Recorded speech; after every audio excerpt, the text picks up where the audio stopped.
Let's be honest about something. We all know Will Smith decided to slap Chris Rock because he knew he could beat Chris Rock up. That's the only reason why he did that. He wouldn't have did that to The Rock. He wouldn't have did that to any other comedian because they would have slapped him back. And I might have an unpopular opinion, but it's the right opinion. Chris Rock had every right to say whatever he wanted to. It was comedy.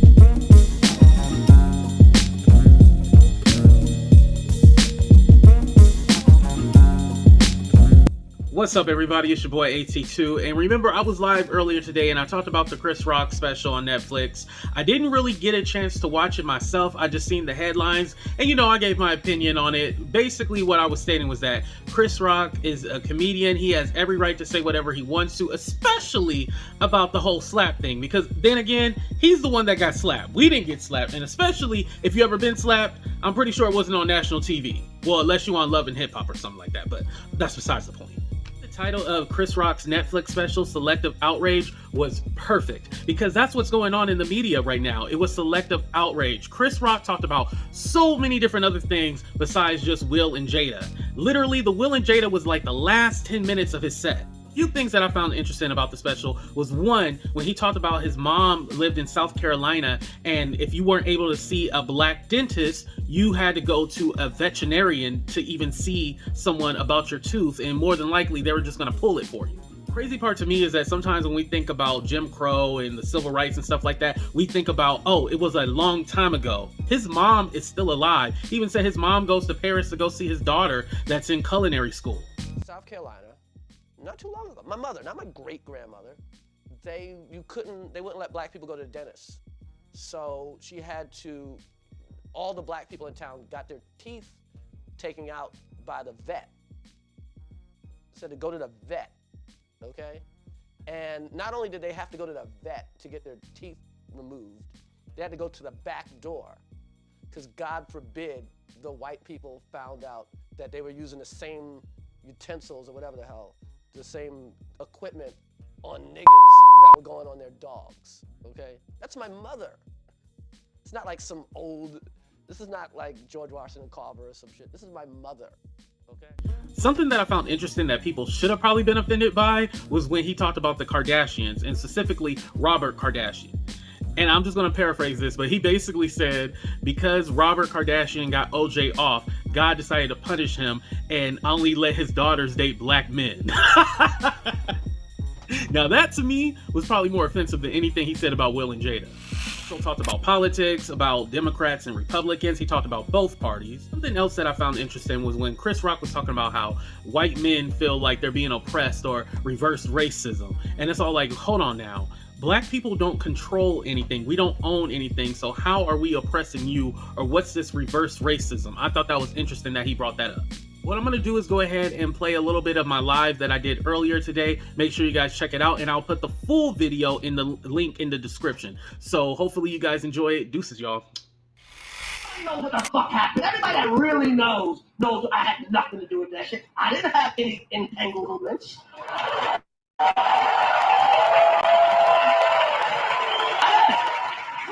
I did not have an entanglement. And then for people that don't know, and everybody knows, Will Smith and his wife was fucking her son's friend, okay? Now, I normally would not talk about this shit. But for some reason, these niggas put that shit on the internet. I have no idea why two talented people would do something that fucking low down. What the fuck? We all been cheated on. Everybody in here has been cheated on. None of us have ever been interviewed by the person that cheated on us on television. None of us. They're like, hey, I was sucking somebody else's dick. How did that make you feel?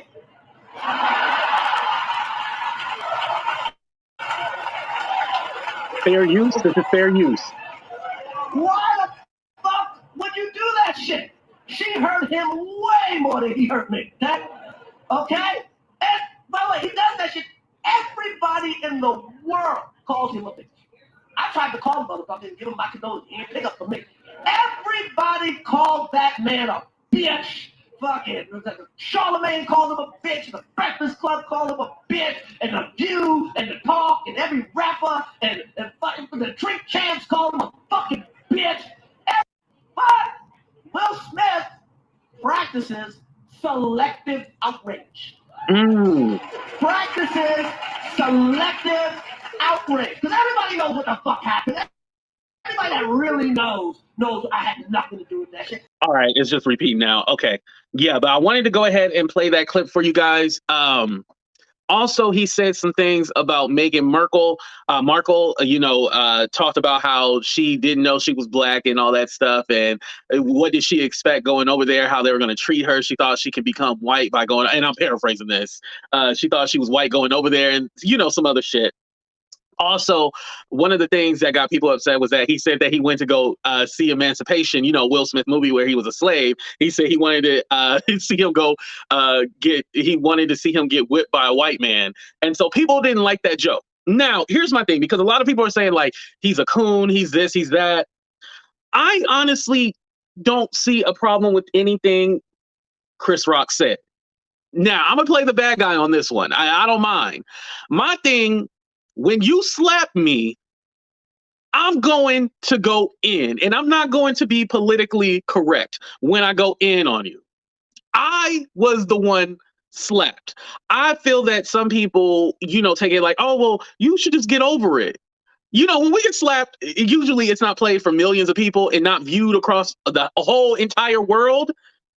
But if I get slapped publicly, yes, I'm going to milk this shit. I'm going to milk it like I should milk it. I'm going to talk about it every single day for the rest of my life.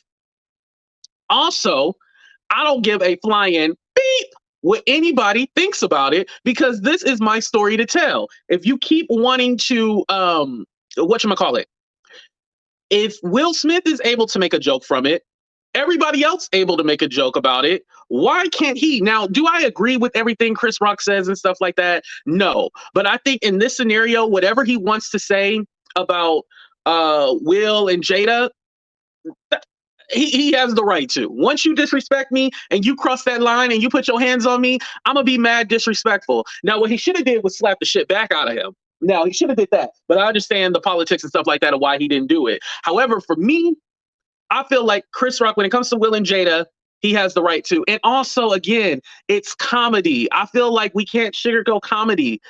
There's certain things that are really hateful and hurtful, but I don't feel that we should be policing comedy. I feel like there's two, that's why I asked, is comedy dead now? Because you can't say anything. Now, granted, I do feel like if it was necessarily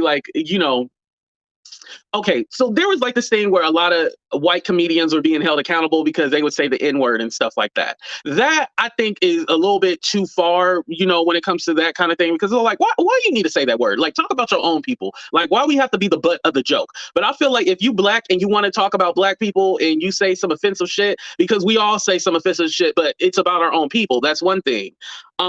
He also talked about white people as well, too. He talked about white people, gay people. He talked about everybody. And I feel like when comedy is fair like that, when you talk about everybody, I feel like you're allowed to. Now, if you're doing comedy and you're talking about a particular people and they're the butt of all your jokes and you have no variety or anything like that, then yes, that's a problem. Do I put Chris Rock in my top 5 comedians? No, I would be lying if I said that. No. Definitely not in the top 5. He might be in the top maybe 10, but I wouldn't even put him there. Definitely my favorite comedian of all time would be Cat Williams. Cat Williams is number 1. Bernie Mac, Steve Harvey, Monique, some more. Some more actually has, if you guys have Netflix, shout out to some more. She got a Netflix special, a new one. It said 2023. I just watched it the other day. It was funny. Let me read this. Chris sat in the room full of white comedians. Right. And not Jerry Springer. Jerry Seinfeld was the only one who did not say the N-word. So shout out to him. Yeah. Now, I'll say this. His personal choices, I do not agree with, because definitely I didn't agree with that shit. I do not agree with. But if he's on stage and he's giving a performance and, whatever he says on that stage, I don't have a problem with it. And especially when it comes to Will and Jada. Because I'm sorry, when you put your personal information out there and you put your business out there, well, granted, August Alsina was the one who put the business out there. It's all fair game. Right, Richard Pryor. I was thinking people more in my range because I didn't want to go old school and stuff like that. Red Fox, you can put Red Fox on there, Live from Jada hometown. Now, that was Shady doing it in Jada's hometown. As you guys know, she's from Baltimore. But let me know what you guys think. Good or indifferent, I do not care. You guys are allowed to say your opinion. Did you guys think the Netflix special was funny, or do you think Chris Rock need to retire? All right, y'all. Deuces.